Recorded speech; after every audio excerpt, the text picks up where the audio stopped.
Hello दोस्तों, स्वागत है आप सभी का मुरारी एकेडमी के यूट्यूब चैनल पर। और आज हम बात करने जा रहे हैं 1000 साइंस के क्वेश्चनों की सीरीज का नेक्स्ट पार्ट, जो कि हर एक कॉम्पिटिटिव एग्जामों के लिए बहुत ही महत्वपूर्ण है। तो चलिए देखते हैं आज के महत्वपूर्ण क्वेश्चन।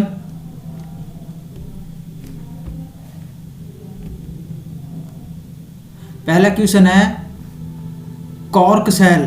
कॉर्क सेल में मौजूद एक रसायन जो उनमें गैसों और पानी के प्रवेश को रोकता है, तो वह कौन सा रसायन है? ऑप्शन है क्यूटीन, सैफरेनिन, सेबेरिन और काइटिन। तो क्या आंसर होगा इसका दोस्तों? तो जो इसका राइट आंसर होगा वो होगा सेबेरिन। सेबेरिन इसका राइट आंसर होगा। ठीक है। कॉर्क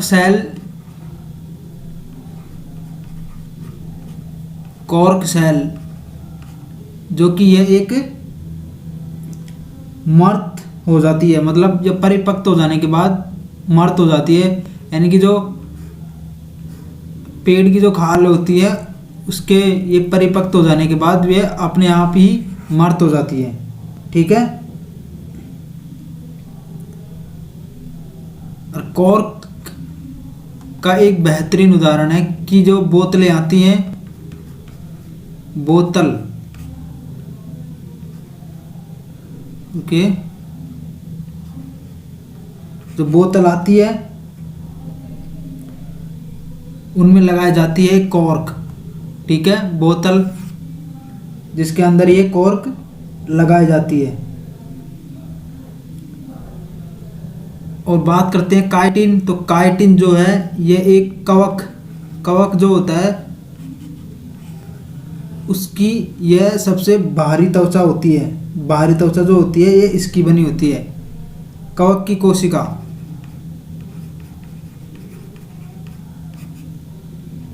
कवक की कोशिका काइटिन की बनी होती है। याद रखिएगा, काइटिन, कवक की जो कोशिका होती है वह काइटिन की बनी होती है। ठीक है। चलिए देखते हैं नेक्स्ट। तो इसका जो राइट आंसर होगा वो होगा सेबेरिन। याद रखिएगा, पानी और गैसों को रोकने का कार्य करता है सेबेरिन। बेकिंग पाउडर और किस किस का मिश्रण होता है? आपको मिश्रण बताना है। ऑप्शन है सोडियम हाइड्रोजन कार्बोनेट, सल्फ्यूरिक अम्ल, sodium hydrogen carbonate, tartaric acid, sodium carbonate, tartaric acid, sodium hydrogen carbonate और मैलिक एसिड। तो इसका राइट आंसर क्या होगा बताइए दोस्तों? Baking powder.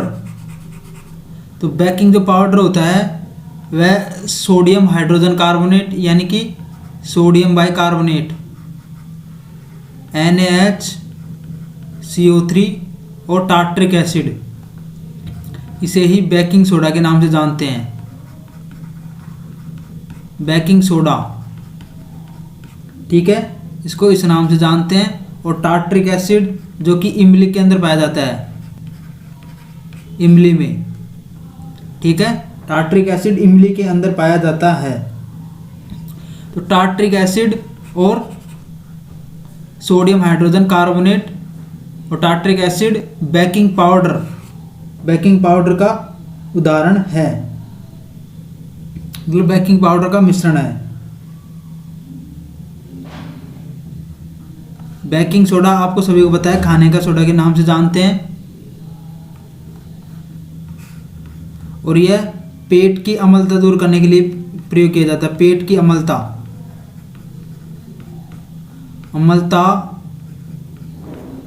को दूर करता है। ठीक है, पेट की अम्लता को दूर करता है ये। ठीक है, तो जो इसका राइट आंसर होगा सोडियम हाइड्रोजन कार्बोनेट और टार्ट्रिक अम्ल। याद रखिएगा, बहुत इंपॉर्टेंट है, बेकिंग पाउडर किसका मिश्रण होता है। और मैलिक एसिड भी याद रखिए, मैलिक एसिड जो है सेब के अंदर पाया जाता है। ठीक है, चलिए देखते हैं नेक्स्ट।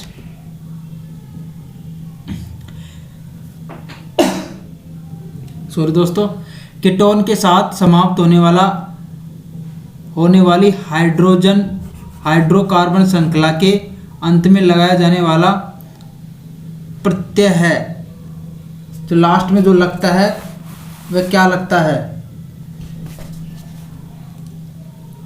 ऑप्शन है ओइक, ओल, एल या ऑन। क्या लगता है इसके अंदर? तो जो इसका राइट आंसर होगा वो होगा एल, वो 1, option number D, own.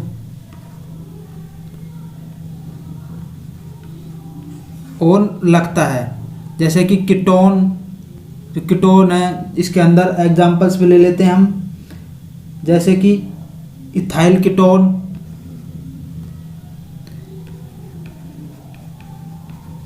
Ethyl ketone, इसके एग्जांपल्स देख लेते हैं, एसीटोन। तो इसके अंदर जो लास्ट में जो ओन आ रहा है ना, ओन, यही इसका प्रत्यय है। ठीक है, प्रत्यय जो लगता है। और कीटोन किससे दर्शाया जाता है? कीटोन इस प्रकार से दर्शाया जाता है, यहाँ पर कार्बन की श्रृंखला पाई जाती है, जिसे हम R से डिनोट करते हैं, कार्बन की श्रृंखला पाई जाती है, ये है कीटोन।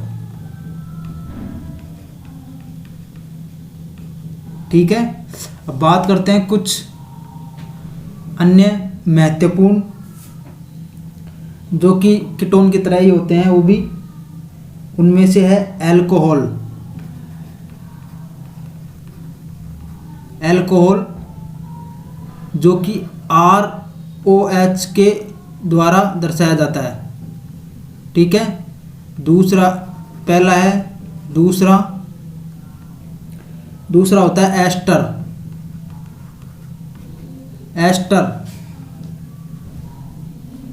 और एस्टर को दर्शाया जाता है ROOR। यहाँ पे जो R होते हैं वे कार्बन श्रृंखलाएं, कार्बन हाइड्रोजन की श्रृंखलाएं होती है। ठीक है, फिर तीसरा है एल्डिहाइड।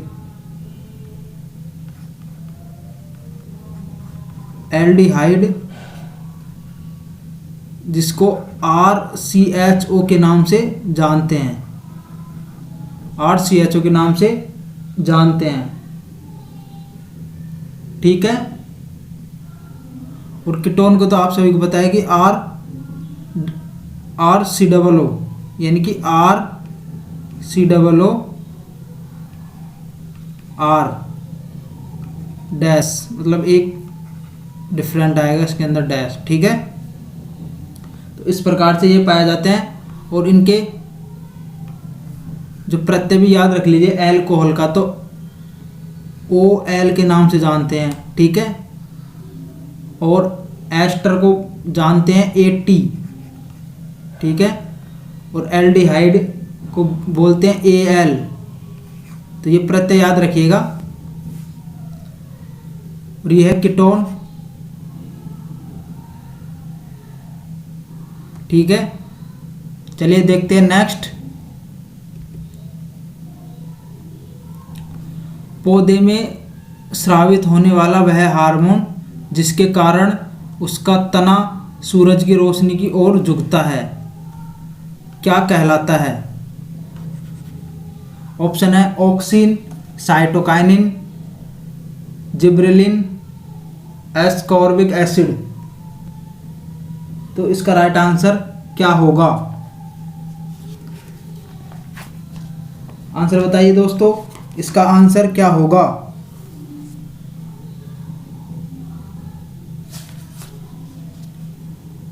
ऑप्शन है auxin, cytokinin, gibberellin, ascorbic acid.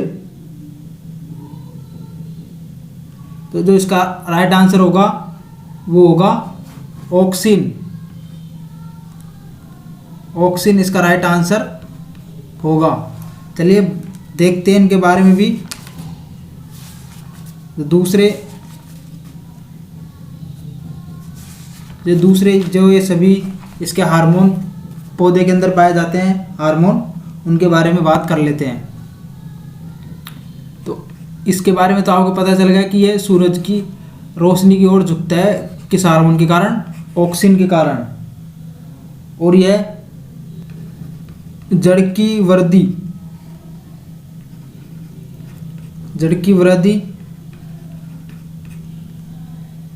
को नियंत्रण करता है। और ऑक्सिन खरपतराव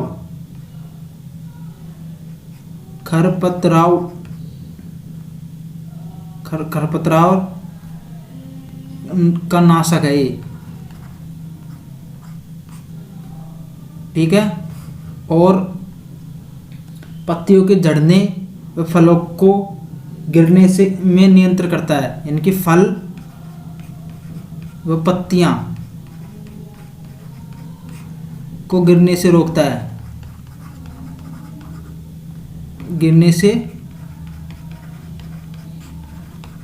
है, ठीक है, ऑक्सिन। अब बात करते हैं साइटोकाइनिन की। तो साइटोकाइनिन जो होता है वो बौने पौधे होते हैं,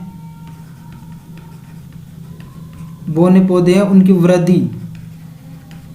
वृद्धि के लिए साइटोकाइनिन हार्मोन का उपयोग किया जाता है, ठीक है। साइटोकाइनिन। ऑक्सिन तो आपको पता पड़ गया कि जड़ की वृद्धि, खरपतराव नाशक भी कहलाता है ये, फलों पत्तियों के गिरने से रोकता है। अब बात करते हैं जिब्रेलिन। जो कोई भी बीज है वह सुप्त अवस्था में मतलब वो उग नहीं रहा है, तो इसके अंदर हार्मोन दिया जाता है, तो इससे वह अंकुरित हो जाता है। अंकुरित होने के लिए हार्मोन, कोई भी बीज है वह अंकुरित हो जाए इसके लिए जिब्रेलिन हार्मोन दिया जाता है, ठीक है। एस्कॉर्बिक एसिड पौधे की वृद्धि को रोकता है। याद रखिएगा, ये पौधे की वृद्धि को रोकता है। पौधे की वृद्धि को रोकता है, ठीक। जो एथिलीन होता है, यह एकमात्र हार्मोन है जो गैसीय अवस्था में पाया जाता है। याद रखिएगा, गैसीय अवस्था बहुत ही इंपॉर्टेंट है। गैसीय अवस्था के अंदर पाया जाता है ये एथिलीन हार्मोन, ठीक है। एक होता है फ्लोरेजिन्स,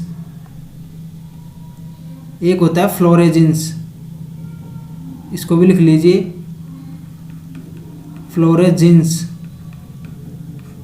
फ्लोरेजिन्स जो होता है फूल खिलाने के लिए होता है, फूल खिलाने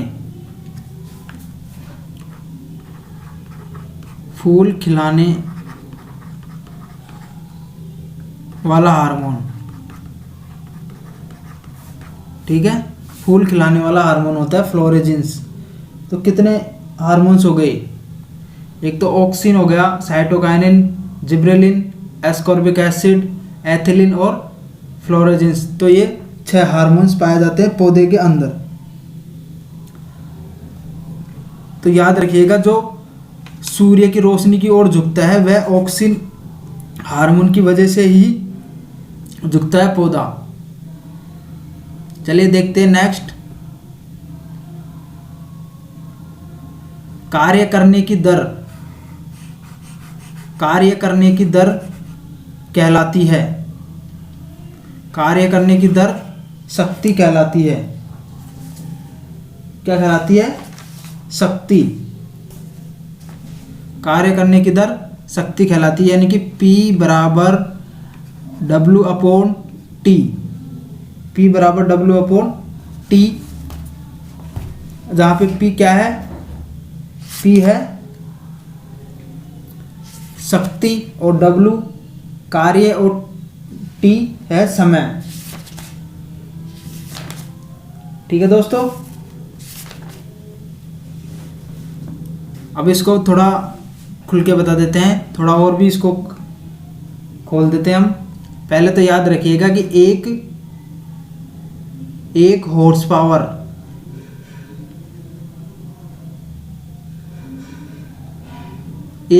पावर बराबर होता है 746 वॉट। ठीक है, अब बात करते हैं P बराबर W अपॉन टी होता है, और आपको बताया कि Q बराबर, मैंने बताया था कि Q बराबर होता है I इंटू टी। ठीक है, ये होता है यानी कि धारा इंटू समय, यानी कि धारा कितने समय के लिए बह रही है वह आवेश की मात्रा को बताता है। और W बराबर होता है, इनकी कार्य बराबर होता है आवेश इंटू वोल्ट।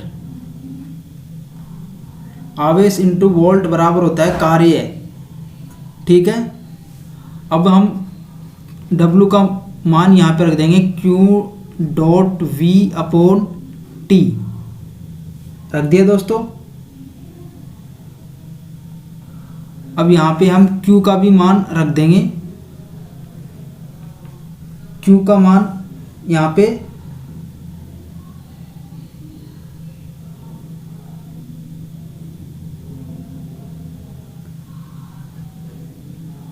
Q का मान रखेंगे तो यहाँ पे I into T into V upon T आ जाएगा, और P बराबर यहाँ पे आ जाएगा VI।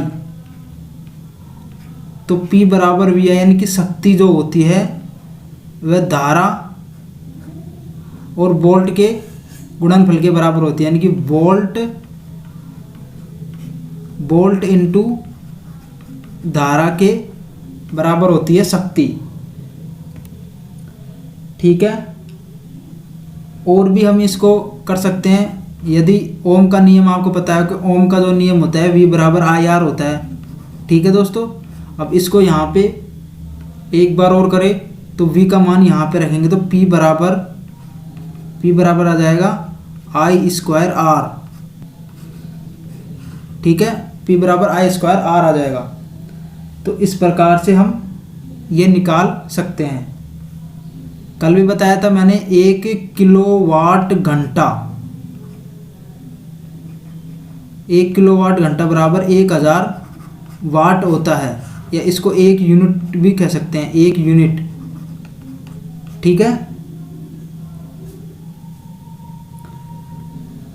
तो इस प्रकार से यह शक्ति हो जाएगी कार्य करने की दर। इसका SI मात्रक क्या होता है? शक्ति का SI मात्रक, शक्ति का SI मात्रक वोट होता है, वोट। SI मात्रक याद रखिएगा, शक्ति का SI मात्रक जो होता है वो वोट होता है। और कार्य क्या होता है? कार्य इक्वल टू होता है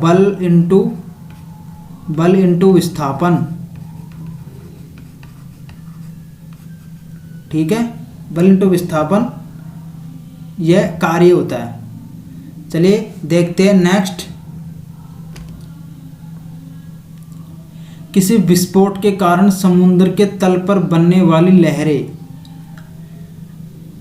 विस्फोट के कारण, जैसे कि समुद्र में यदि जो ज्वालामुखी आ जाता है, ज्वालामुखी फट जाता है तो समुद्र की लहरें बनती है, तो वह किस प्रकार की लहरें होती हैं। अब आपको पता है कि जो तरंगे जो बनती है वे यांत्रिक तरंगे होती हैं। ठीक है, यांत्रिक तरंगे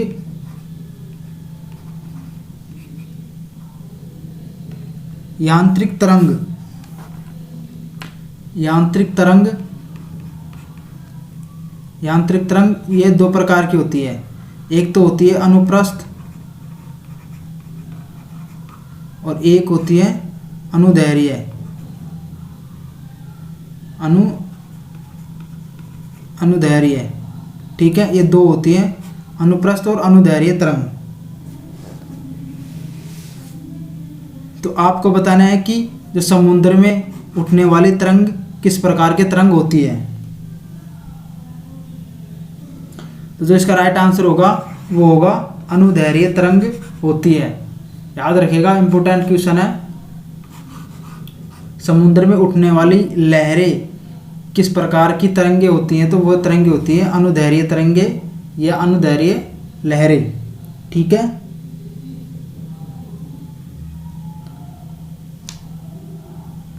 अनुदैर्घ्य तरंगे क्या होती है, तो अनुदैर्घ्य तरंगे होती हैं कि तरंग की दिशा यानी कि तरंग की गति,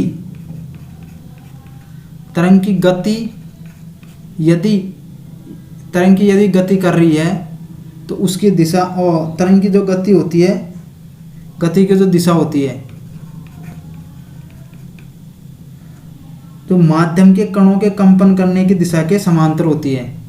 मतलब इस दिशा में यदि तरंग जा रही है तो उसी दिशा में उसके कण कंपन करते हैं, तो वह अनुदैर्घ्य तरंग होती है। और अनुप्रस्थ तरंग, यदि तरंग इस प्रकार से गति कर रही है तो उसके कंपन, उसके जो माध्यम के कण है वो उसके लंबवत कंपन करते हैं, लंबवत ऐसे कंपन करते हैं, मतलब ऐसे, ठीक है। चलिए देखते हैं नेक्स्ट। पहाड़ से गिर रहे किसी पिंड में होती है, यानी कि एक पहाड़ से है, पहाड़ पे से यदि कोई भी पत्थर अगर गिर रहा है नीचे की तरफ, तो उसमें कौन कौन सी ऊर्जा होगी, गतिज ऊर्जा और स्थितिज ऊर्जा दोनों होगी, या केवल स्थितिज ऊर्जा, या केवल गतिज ऊर्जा, या केवल घर्षण बल। तो इसका राइट आंसर क्या होगा, बताइए दोस्तों। तो जो इसका राइट आंसर होगा वो होगा गतिज ऊर्जा व स्थितिज ऊर्जा दोनों ही होगी, ठीक है। अब जो गतिज ऊर्जा है, गतिज ऊर्जा और स्थितिज ऊर्जा क्या होती है, ये यांत्रिक ऊर्जाएं होती है। यांत्रिक ऊर्जा, यांत्रिक ऊर्जा के दो पार्ट होते हैं, ये एक तो होता है काइनेटिक एनर्जी और एक होता है पोटेंशियल एनर्जी, गतिज ऊर्जा और स्थितिज ऊर्जा, ठीक है। चलिए देखते हैं नेक्स्ट। तो पहाड़ से गिर रही किसी पिंड की गतिज ऊर्जा और पिंड की जो ऊर्जा होती है वह दोनों होती है, स्थितिज ऊर्जा गतिज ऊर्जा दोनों। चलिए देखते हैं नेक्स्ट। कार्य शून्य होने की स्थिति में विस्थापन और लगाए जाने वाले बल के बीच कौन होगा। तो पहले तो ये याद रखिएगा कि जो कार्य होता है वो कार्य होता है F.S कोस थीटा, ये होता है कि नहीं होता। ये कार्य का एक सबसे बेहतरीन फॉर्मूला है जो कि इससे रिलेटेड काफ़ी क्वेश्चन पूछे जाते हैं। तो अब जब यहाँ पे जो कार्य है वह शून्य कर दिया गया है, तो शून्य हमने कर दिया। F.S के बीच में कितना डिग्री का कोण बनेगा, तो F.S मान लो ये F.S कोस थीटा, तो इसको इधर लेके जाएंगे तो जो यहाँ पे वापस जीरो हो जाएगा, जीरो बराबर कोस थीटा, और कोस थीटा बराबर जीरो, तो थीटा का मान कितना होगा 90, यानी कि 90 डिग्री पर कोस जीरो होता है, ये तो आपको पता ही है। तो जो इसका राइट आंसर होगा वो होगा 90 डिग्री। उनके बीच में बनने वाला कोण कितने डिग्री का होगा, 90 का, ठीक है दोस्तों। तो याद रखिएगा F क्या है, बल, और S यहाँ पे है विस्थापन। ये लिख लीजिएगा, विस्थापन। ठीक है, चलिए देखते हैं नेक्स्ट। 70 केजी के भार को उठाने के लिए 9800 जूल की ऊर्जा का प्रयोग किया जाता है, तो भार की ऊंचाई, भार कितनी ऊंचाई तक उठाया गया है। 70 केजी दे रखा है हमको, m बराबर दे रखा है हमको 70 केजी। 7 केजी दे रखा है। कार्य जो दे रखा है W बराबर दे रखा है हमको, ये टोटल कार्य दे रखा है 98 जूल। ठीक है, अब कार्य किस रूप में के अंदर हुआ, हमको भार सिर्फ उठा रहे हैं, तो कार्य किस रूप में हुआ, तो कार्य जो हुआ वो स्थितिज ऊर्जा के रूप में हुआ। स्थितिज ऊर्जा के रूप में कार्य हुआ। ठीक है, अब स्थितिज ऊर्जा का यहाँ पे पोटेंशियल एनर्जी का जो फॉर्मूला होता है वह mgh होता है। ठीक है, तो यहाँ पे m का मान हम रख देंगे, पोटेंशियल एनर्जी के बराबर लिख देंगे, तो यहाँ पे 9800 आ जाएगा, और 70 kg इंटू जी का मान आपको पता है 10 होता है, और एच जो होता है वो हमको निकालना है, मतलब इस 70 केजी के भार को कितनी ऊंचाई तक उठाया गया ये हमको निकालना है। ठीक है, तो उससे काट दीजिए, 00 चला जाएगा, और इसके देंगे तो 98 में हमें 7 का भाग देना है, तो कितना आंसर आएगा,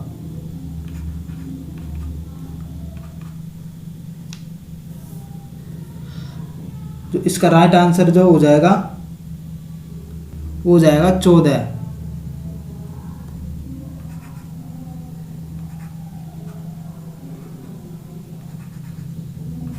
14 मीटर। ठीक है, लेकिन क्या आप इसमें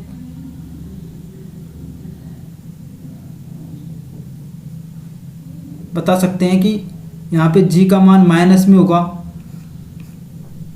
ठीक है, तो फिर इसका मतलब है कि यहाँ पे माइनस आना चाहिए, एच यानी कि जो 14 आया है यहाँ पे तो माइनस में आना चाहिए।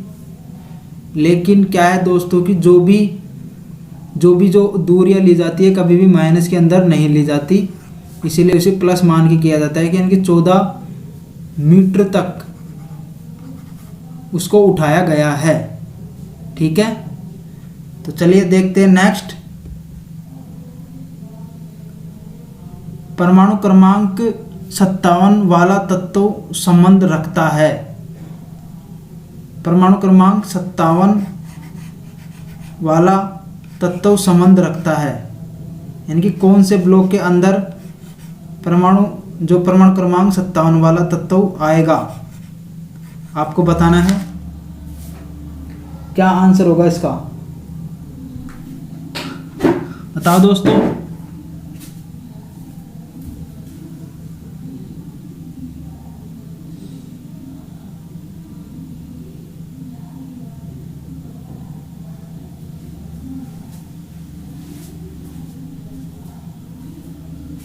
तो जो इसका राइट आंसर होगा दोस्तों वो होगा डी ब्लॉक से।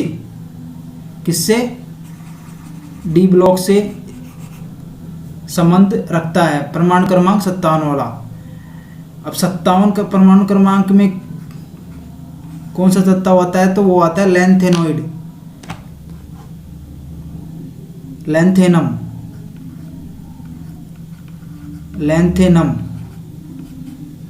और इसी के बाद में स्टार्ट होता है लैंथेनॉइड की श्रृंखला, जिसमें 14 तत्व पाए जाते हैं। ठीक है, तो याद रखिएगा लैंथेनम 57 परमाणु क्रमांक वाला तत्व है जो डी ब्लॉक से संबंधित है। ठीक है, चलिए देखते हैं नेक्स्ट। अधिक अंतरकोशीय प्रसार के लिए कोशिकाएं विरल रूप से संचरित होती है। इसका राइट आंसर क्या होगा?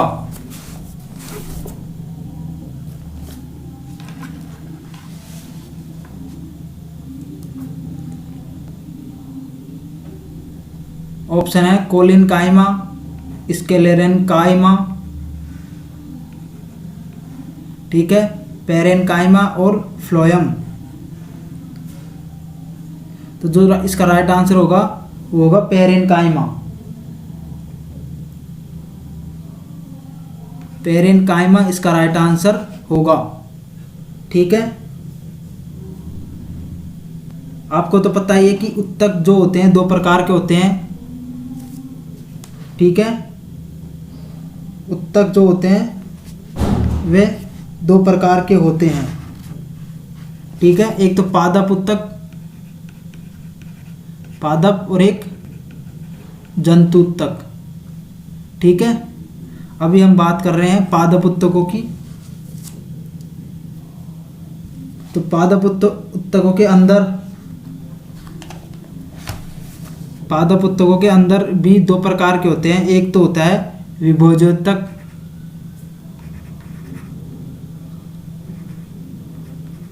विभोजोत्तक, और एक होता है स्थायी उत्तक, स्थायी उत्तक। और ये स्थायी उत्तक के अंदर, स्थायी उत्तक भी 2 प्रकार के होते हैं। एक तो होता है जटिल, जटिल, व एक होता है सरल।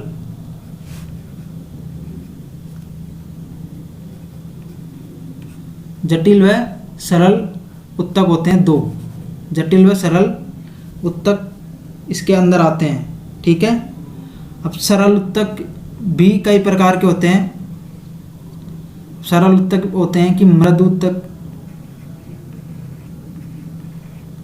मृदु उत्तक जिसे ही हम पेरेनकाइमा कहते हैं, इसको ही हम पेरेनकाइमा कहते हैं, पेरेनकाइमा, ठीक है, इसको ही हम पेरेनकाइमा कहते हैं। फिर एक आता है कोलिनकाइमा, एक होता है कोलिनकाइमा, कोलिनकाइमा जिसे हम कहते हैं स्थूल कोण उत्तक, स्थूल कोण उत्तक,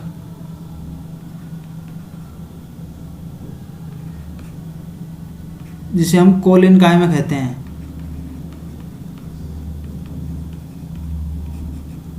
ठीक है। और तीसरा जो होता है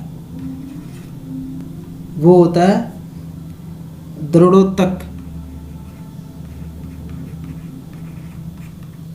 इसको बोलते हैं स्केलेरनकाइमा,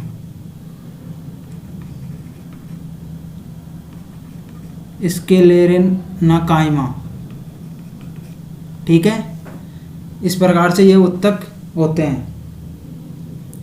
अब शॉर्ट में जान लीजिए कि जो इसके ये कोलिनकाइमा जो होता है वह फ्लेक्सिबल स्ट्रेंथ प्रदान करता है, यानी कि लचक में दृढ़ता प्रदान करता है।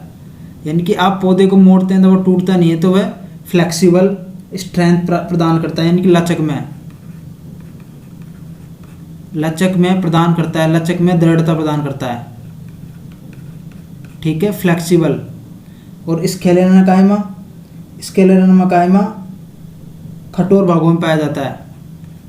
आप इसी से पता लगा इस वो दृढ़ोत्तक यानी कि कठोर भाग में, ठीक है। पेरेनकाइमा कोमल भाग में, ठीक है, कोमल भाग में पाया जाता है।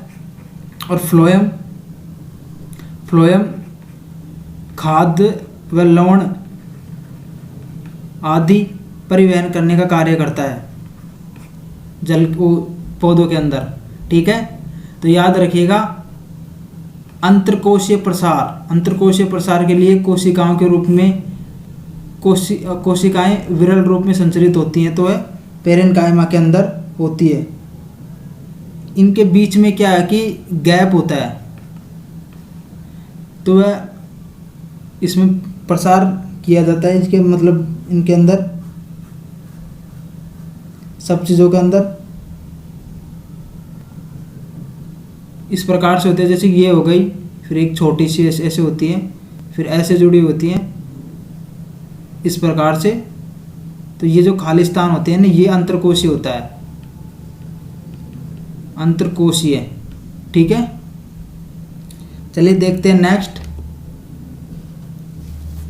तत्व का परमाणु सबसे बड़ा और परमाणु सबसे छोटा होता है।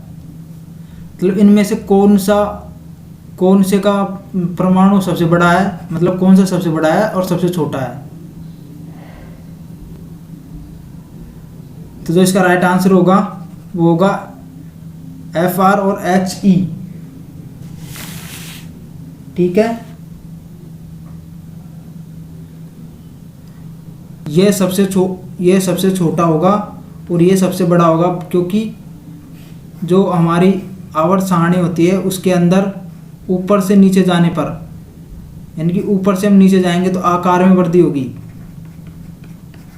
आकार में वृद्धि होगी, और बाएं से दाएं जाने पर आकार में कमी होगी। ठीक है, तो इसीलिए इसका Fr का आकार बड़ा और He का आकार, हीलियम का आकार सबसे छोटा होता है। फ्रेंशियम इसको बोलते हैं, Fr को याद रखिएगा, पूछ लेते हैं Fr, फ्रेंशियम।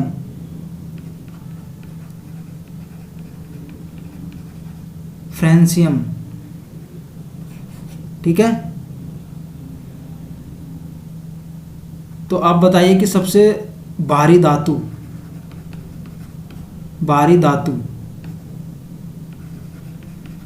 सबसे भारी धातु कौन सी है? तो वो है ओस्मियम, OS से दर्शाया जाता है ओस्मियम। और सबसे हल्की धातु लिथियम, हल्की। ठीक है, चलिए देखते हैं नेक्स्ट। 120 केजी द्रव्यमान की बंदूक से 0.4 केजी द्रव्यमान की गोली दागी जाती है। यदि गोली की बंदूक के मुख से निकलने की गति 90 मीटर प्रति सेकंड है, तो बंदूक की प्रति 60 गति कितनी होगी? यानी कि ये एक बंदूक है, मान लो,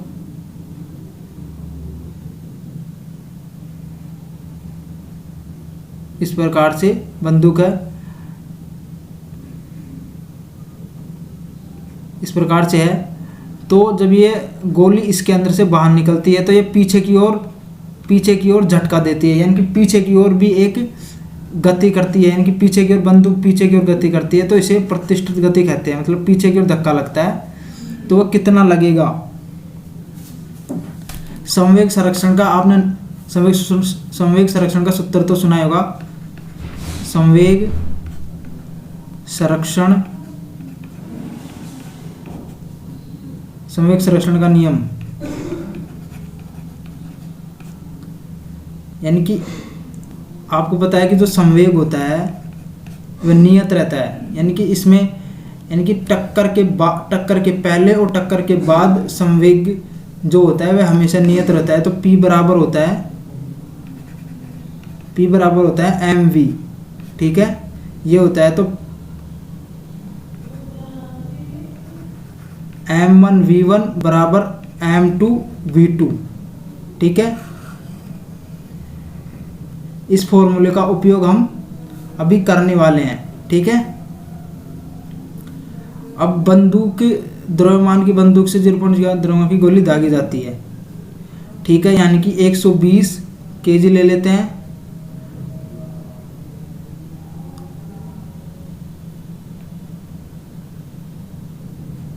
ठीक है, और यहाँ ले लेते हैं V1 और M2 ले लेते हैं 0.04। ठीक है, और इसकी जो गति होगी वो होगी 90। अब हमको याद करना है V। क्या आंसर होगा इसका?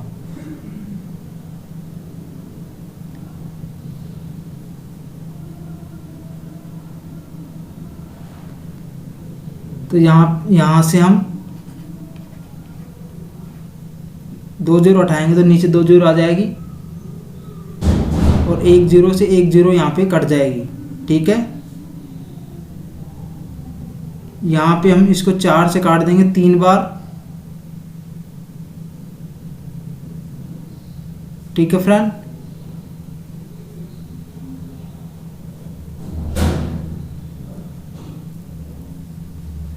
और ये हो जाएगा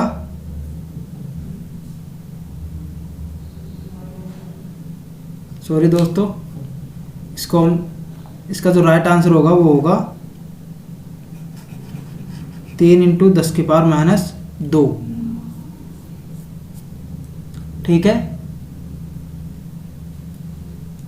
एक बार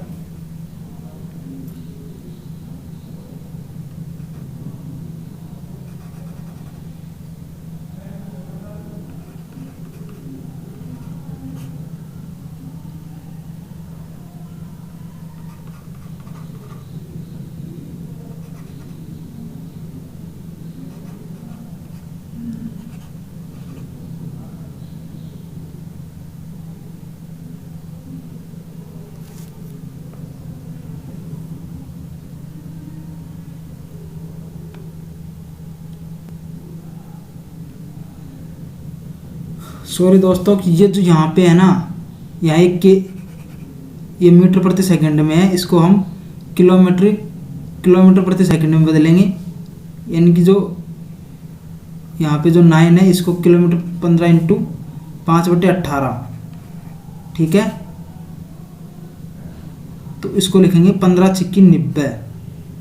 इसको डायरेक्ट यहाँ से हटाएंगे हम, तो जो आंसर निकल के आएगा वो 3 इंटू 10 की पावर माइनस 2 मीटर प्रति सेकंड। ठीक है, इसको सोल्व कर लेना, इसी के आधार पर होगा। किसी माध्यम में एक कण 2.5 सेकंड में 40 कंपन पूर्ण करता है तो कंपन की आवृत्ति होगी, यानी कि प्रति सेकंड कंपनों की संख्या आवृत्ति कहलाती है। प्रति सेकंड कंपनों की संख्या आवृत्ति कहलाती है, आवृत्ति कहलाती है। ठीक है, अब जैसा कि यानी कि F बराबर होता है 1/T। ठीक है, तो जैसा कि 1 सेकंड में यानी कि कितने कंपन कर रही है वे हम निकालेंगे यहाँ से। तो 2.5 सेकंड के अंदर वो कंपन कर रही है 40। ठीक है, तो 1 सेकंड में कितना करेगी, तो 1 सेकंड में 40/2.5। ठीक है, तो जो इसको सोल्व करने के बाद में यानी कि 400/25, यानी कि यहाँ से 1 जीरो उठाने के बाद यहाँ पे 1 जीरो लग जाएगा, तो जो इसका राइट आंसर आ जाएगा वो होगा 16 हर्ट्ज। ठीक है, यानी कि 1 सेकंड यानी कि प्रति सेकंड में कितनी कर रही है, यानी 2.5 सेकंड में 40 कंपन कर रही है, तो 1 सेकंड में कितनी करेगी, यही उसकी आवृत्ति कहलाती है। ठीक है, चलिए देखते हैं नेक्स्ट। समूह में निष्क्रिय गैस होती है, यानी कि कौन से समूह के अंदर, यानी कि 18 वर्ग या समूह और 7 आवर्त सारणी के अंदर होते हैं। तो जो निष्क्रिय गैसें होती है, निष्क्रिय गैसें जो होती है वो 18वें वर्ग के अंदर होती हैं। किसमें होती है, 18वें वर्ग के अंदर।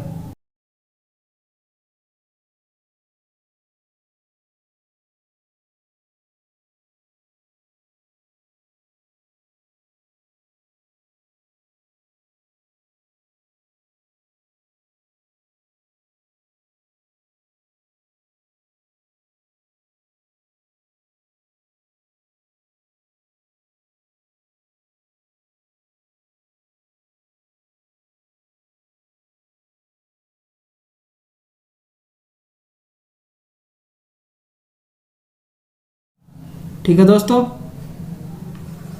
तो ये हो गया। इसमें 18 वर्ग होती हैं। 18वें वर्ग के अंदर निष्क्रिय गैसें पाई जाती है।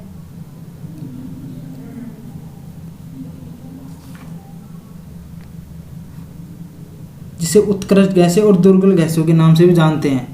इनको उत्कृष्ट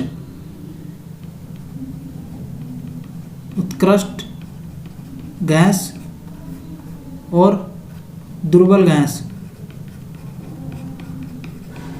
गैस के नाम से भी जानी जाती हैं।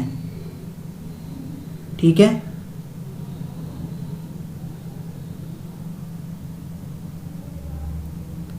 चलिए देखते हैं नेक्स्ट। एक सेल के विस्फोट के बाद कई टुकड़े अलग अलग दिशाओं में उड़ जाते हैं। इस स्थिति में क्या संरक्षित रहता है? इससे रिलेटेड मैंने अभी क्वेश्चन भी करवाया है। संवेग संरक्षण का नियम, संवेग संरक्षण का नियम, यानी कि टक्कर से पहले व बाद संवेग नियत रहता है, नियत या कांस्टेंट। ठीक है, तो जो इसका राइट आंसर होगा वो होगा संवेग। संवेग इसका राइट आंसर होगा। यानी कि विस्फोट हो जाए तो टुकड़े अलग चले जाते हैं, तो उससे पहले जो संवेग था उसके बाद में संवेग निश्चित रहता है। साधारण नमक के विलयन के निर्माण के लिए सोडियम हाइड्रोक्साइड के साथ अभिक्रिया करता है। हाइड्रोक्साइड है ये, हाइड्रोक्साइड, यानी कि NaOH साधारण नमक बनाने के लिए किसके साथ अभिक्रिया करेगा? तो वो करेगा HCl के साथ। तो इस प्रकार से NaCl प्लस H2O का निर्माण होता है। ठीक है, तो जो इसका राइट आंसर होगा वो होगा हाइड्रोक्लोरिक एसिड। ठीक है, याद रखिएगा। और यह अभिक्रिया क्या कहलाती है? उदासीन अभिक्रिया, उदासीन अभिक्रिया कहलाती है। ठीक है दोस्तों, चलिए देखते हैं नेक्स्ट। किसी वस्तु पर चंद्रमा का भार पृथ्वी के भार का 1/6 गुना होता है। ठीक है, ये तो कल भी कराया था। नर जनन कोशिकाओं का उत्पादन होता है। नर जनन कोशिकाओं का उत्पादन कहाँ होता है? ऑप्शन है वृषण, शुक्रवाहिका, अंडकोश या प्रोस्टेट। जो इसका राइट आंसर होगा वो होगा वृषण के अंदर इन कोशिकाओं का निर्माण होता है। जनन कोशिकाओं का निर्माण वृषण के अंदर होता है, जो अंडाकार होती हैं।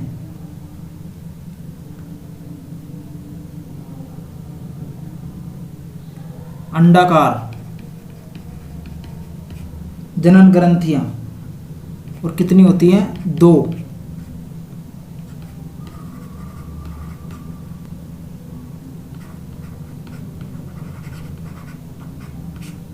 ठीक है,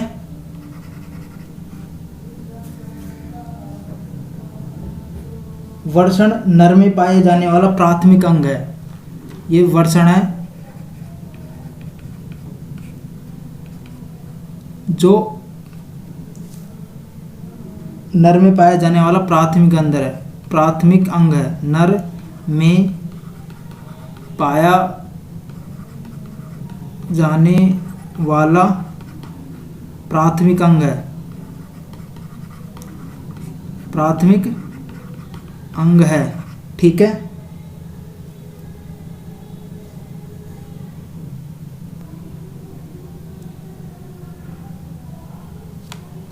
चलिए देखते हैं नेक्स्ट। तो नरजनन कोशिका का उत्पादन वृषण के अंदर होता है। ठीक है, ऑक्सीजन के सापेक्ष क्लोरीन की संयोजकता कितनी होती है? आपको बताना है संयोजकता।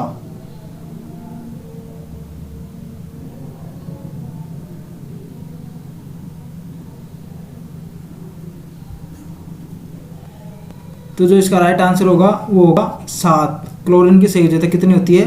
तो 7 होती है। संयोजकता क्या होती है? किसी तत्व के परमाणु के बाह्यतम कोश में, ये मान लो कोई परमाणु है, उसके बाह्यतम कोश में कितने इलेक्ट्रॉन है, वह उसकी संयोजकता कहलाती है।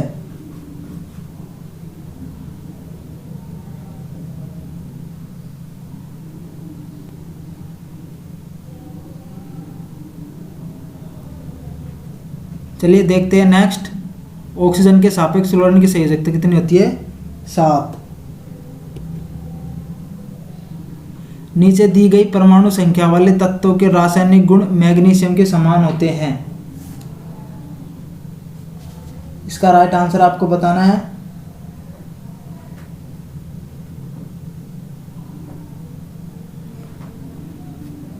तो जो इसका राइट आंसर होगा वो होगा 4। मैग्नीशियम कितने पाता है? 13 पे, और जो 4 पे जो आता है वह क्या आता है? वह आता है बेरिलियम।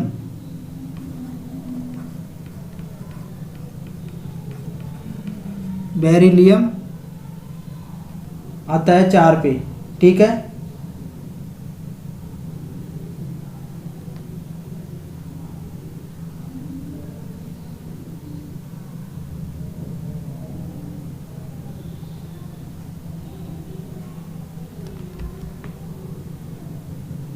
थैंक यू दोस्तों, आज का हमारा इस वीडियो को देखने के लिए आप सभी का।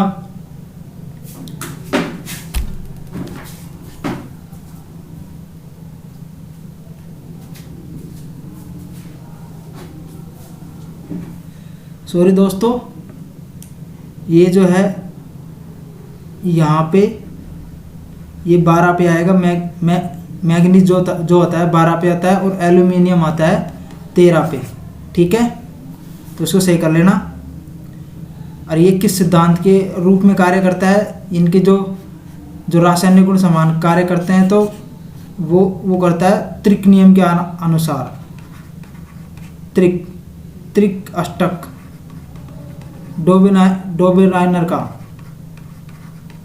डोबेनाइरर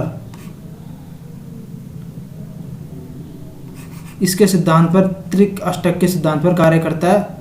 इस प्रकार से यह रासायनिक गुण समान होते हैं, ठीक है। तो आज के लिए धन्यवाद दोस्तों, थैंक यू सो मच हमारे इस मुराड एकेडमी चैनल पर इस सेशन को देखने के लिए। यदि अच्छा लगा हो तो लाइक कीजिए, शेयर कीजिए, सब्सक्राइब कीजिए। धन्यवाद।